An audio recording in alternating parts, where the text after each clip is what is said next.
to the garage with Bonesaw. Today we'll be looking at the British Tier 3 tank destroyer, Valentine AT. Now, this is a very fun little tank. I have not had this much fun in a low tier tank destroyer since I played the Marder 2 in the German tech tree. Granted, that was before they nerfed the Marder 2 into oblivion. The only thing I think that could compare to this would probably be the premium French tank destroyer, the FCM 36 Pack 40, and you have to pay gold for it. You get this for free, and it's absolutely amazing. It's a barrel of fun every time I play it, and it's mainly due to this gun. This gun right here, it's the 3.7 inch howitzer. You've probably seen it on things like the, I think the Churchill 7 gets access to it. I haven't checked. Yes, it gets the 3.7 inch. The Cromwell gets it. A couple of other tanks, but most of the other tanks in the British tech tree, when they get the 3.7 inch howitzer, it's at a much higher tier where it's practically useless. And if you've had any experience with the 3 inch howitzer on the light tanks, you'll know that it's also absolutely useless. The same is not true for the 3.7 inch at tier 3.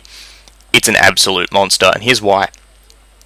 Its basic heat shells have up to 59mm of penetration. That's generally enough to go through any other tank at your tier. Even if you're facing stuff at tier 5, which can happen, you still have sufficient penetration to do damage to quite a few things. And 278 to 463 average damage, that's enough to one-shot plenty of tanks at tier 3 and tier 4. Tier 5 you'll start to struggle a bit, but it's still plenty of damage. I've killed plenty of tier 5 mediums with this thing. And even if you don't penetrate, you can still mess up their tracks. Lots of other fun things. The other good point about this gun is that if you've ever played any of the other British tanks with this gun or with the 3 inch howitzer, you'll know that the shell doesn't fire in a straight line. It lobs when it comes out of the barrel. It kind of goes in a parabola. And that's incredibly useful because you can actually hit targets that you normally can't see or that are behind cover if you aim the gun correctly. I didn't originally know you could do this. I thought you couldn't. But I discovered in one of my battles when I was just taking pot shots at someone, and I hit them even though they were behind a rock. It was a T-40 tank destroyer, went straight into his casemate and blew him completely to smithereens. That this tank here essentially can form as mini artillery. You can't do it if you're zoomed in from the sniper view. You have to do it on open sights, but it is very doable and great fun for trolling. Overall, the tank is pretty much the same as a Valentine. It's not very fast. Speed limit's listed at 24 kilometers. You'd get that if you go down a hill, but most of the time it's going to be about 18 to 20. Hull traverse is 38, which is okay.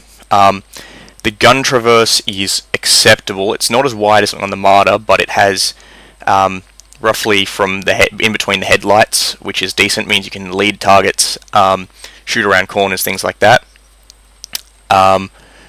The hull armor is 60mm all round. That's only on the hull, and that'll keep you alive. If your enemy has an autocannon, many of the rounds will tend to miss the casemate and hit the hull and bounce. Plenty of the lower caliber guns will bounce off your hull, but this whole open casemate is a major weak point. Pretty much everything will go straight through that gun shield. Your side plates, as you'll notice, are made of ammo racks, so getting hit there, if it doesn't kill you instantly, will probably damage your ammo rack. And overall it's open topped, so taking a HE shell anywhere around there will completely and utterly annihilate you. But you're a tank destroyer. Your whole job is to hide in bushes and blow people up. Signal range of 450 is okay. It's not amazing, but it gets the job done. 360 degree meter view range is alright, but I would recommend, if you want to play this thing absolutely seriously, take binocular telescope. I haven't because I'm cheap. Camouflage net's also a good one, and the gun laying drive, if you really want to spend 500,000 credits on it, by all means go ahead. Spore liner, don't bother. If you get hit by a HE shell, you're dead anyway. It won't save you. This thing though, it's so much fun. And a lot of people were lamenting when the Valentine AT was announced, that it wasn't the Archer, the infamous Valentine-based tank destroyer of the war, which was armed with a 17-pounder gun. But when you think about it, at Tier 3, a tank with a 17-pounder gun is absolutely ridiculous. And I'm really satisfied with what we've got here. So I'll show you some gameplay footage, and you'll find out exactly how fun the Valentine AT tank destroyer is. So here we are on Ensk. I'm with my good friend Oberst Fegelein again in a platoon match. Pretty standard Tier 3 matching. And we're using the Valentine AT Carrier, Tier 3 British tank destroyer. We're both mounting the 3.7-inch howitzer. Now, we love this gun. It's an absolute blast of a tank to play if you've got the howitzer on it. It plays kind of like a cross between a Marder and a T-18, but without the speed. So as you can see, the enemy's been spotted down here just on the standard tank destroyer route. That's my first kill of the game. As you can see, the shell on this gun lobs tremendously, and that's what makes it so much fun. Is you fire a shot, and at long range, you don't think you're going to hit the target, and then all of a sudden, no, that one was a miss, but you know, all of a sudden you sit there with bated breath, and even if the enemy turns invisible, you get that kill marker, like about now. They're hit. You know, I got a hit on a moving target by accident. This Stuart's going to get finished off, as you can see. Fegelein takes him down. Actually, no, Fegelein isn't using the howitzer. He hasn't got unlocked yet. He only has the 6-pounder. Sorry for that faux pas.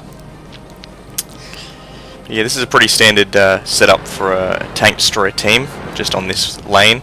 Unfortunately, our allies on the right flank aren't doing much better. Panzerjäger. See, so as you can see, at Tier 3, this 3.7 howitzer is absolutely devastating. You won't get those one-shot kills at the higher tiers much, at Tier 4 and Tier 5, but your tank can still be tremendously effective. Another fun fact about this gun is you can also, because of its arc of fire, can be used kind of like artillery. If you fire over open sight, so without using the gun view, you can actually line the targets, the crosshair up on targets that are behind cover or that you can't normally see, and you can in fact hit them. And that's another Valentine AT carrier shooting at me with a 6-pounder gun. Puts a hit into Fegelein as well. I don't want to take a second hit from him, but I'll fire my howitzer, finish him off. And at this point in time, it's an early cap. It's only about 20%, so we're pretty confident our two allies there can clear it off. However, it's creeping slowly towards 30, and so we're planning on turning around. However, we need to clear the town first, because if we don't clear the town and turn around, we'll just get shot in the back. And because this tank is so slow and it's open-topped, having enemies behind you is never a good idea. And as I said, we were confident that that medium tank and that light tank could clear off whatever was on the cap. Unfortunately, they aren't. But it's low-tier game. I mean, what do you expect? So there's a Panzer 35T, who shall not escape my wrath.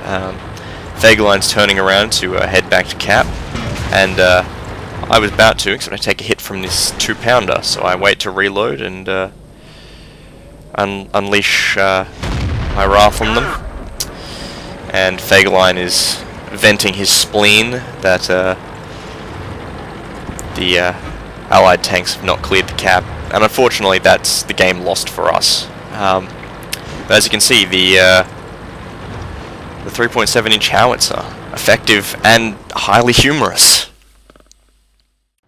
So here we are on Province again with the Valentine AT Carrier, and this was my first game after I got the 3.7-inch howitzer, and I didn't quite know what to expect at this point in time, so I'm just heading to the usual tank destroyer spots.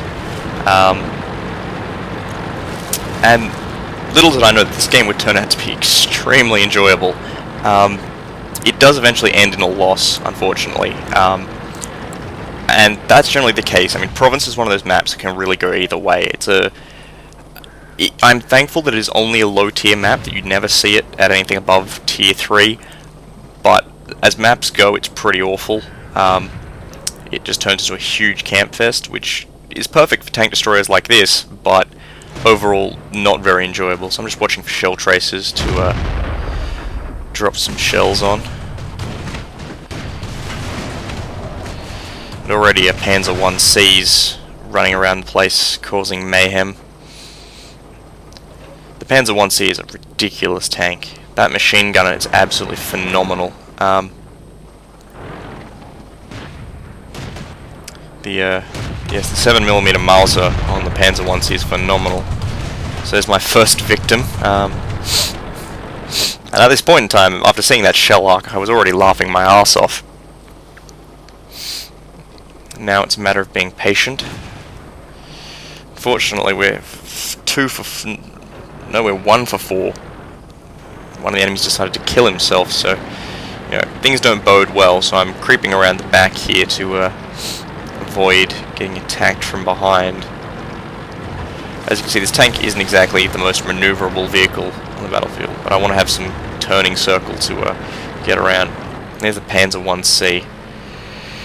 I'm trying to get a shot on him, but this gun doesn't aim particularly fast, and it's not especially effective against fast-moving targets. So I missed my first shot on him.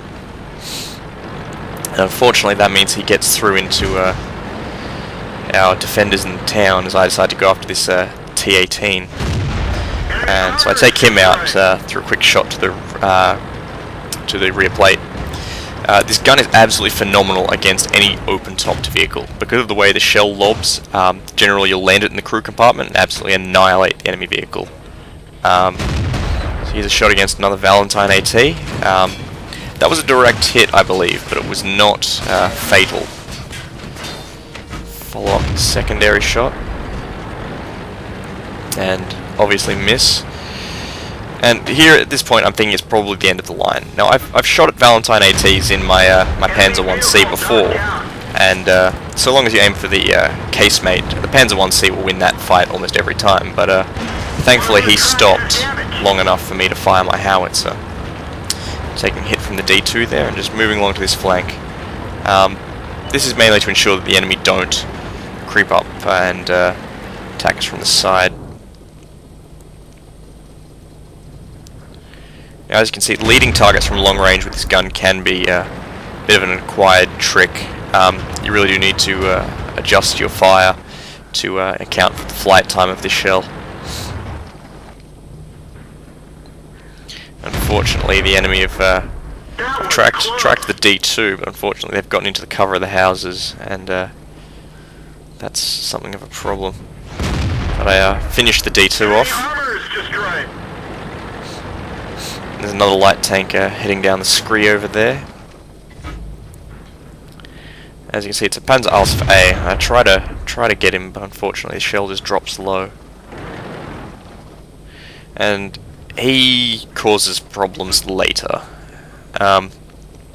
Unfortunately, this plays out like a lot of low-tier games where, you know, players with a higher tier experience might know how to solve problems like that, but some of the low-tier guys just don't have the game skills to do it yet. And also, a matter of the tanks, some of the low-tier tanks just aren't quite capable of doing what's needed to solve those problems. But I've spotted enemy artillery and a light tank, so I'm going to have my vengeance on this BT-2. Ah. Haha! I thought I was going to miss that one. For Queen and Country! Take that, foul Ivan!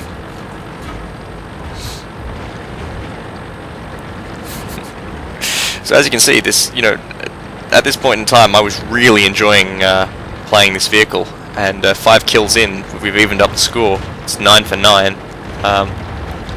But as I said, this is Province. This map can go any way it wants. The gun depression on this tank is also a bit of an issue, so having to maneuver around to get into a spot I like.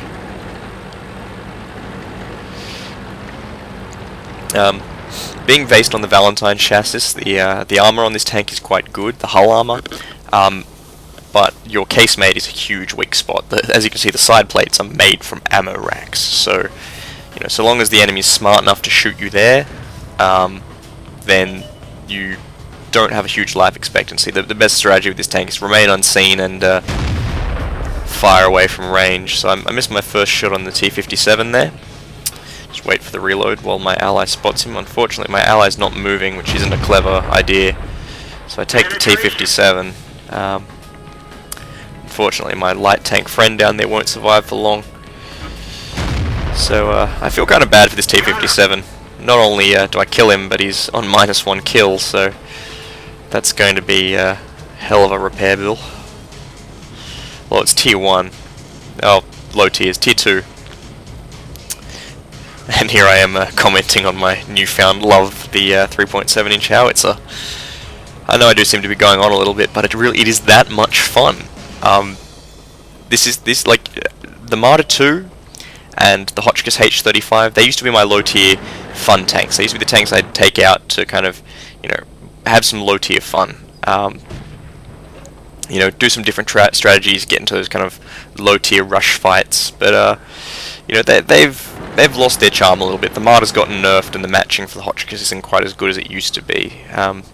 So at the moment, my new favourite is the Valentine AT. Most certainly, that howitzer is just so much fun. Anyway, so we have a T-46 moving down the screen. I'm trying to line up a shot on him. It's only on 5%, but unfortunately, as you can see, he's below my gun depression, and that's where you really have to kind of fiddle around with this tank. And that ALSF A is still alive, that prototype Panzer III, which is a problem. So I can see this isn't doing well. We've lost a Marder 2, we're down to a Su-76, a Marder 2 and a T-57, so I decided to, you know, it's time to put my brave pants on and be the cavalry. Unfortunately, our Su-76 gets rushed and he's not quite sure what to do.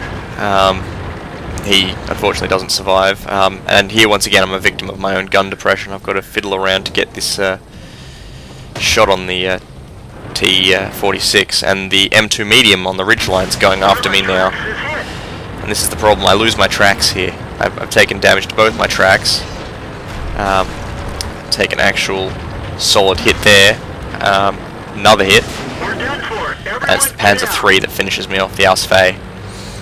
So unfortunately this game is a loss. Our T-57 also doesn't really give that great of a showing. I mean, once again, it's low tiers. You have to be a little bit forgiving. If people had displayed these tactics at about tier 6 to 8, I'd be a good deal more critical, but you know, when you're starting out, you learn these things. You hopefully learn and improve, but you know, unfortunately that was a loss, but it was one of the most enjoyable losses I've ever had. And it's a strange twist of fate that the Valentine AT, most of the good games I have in it are losses.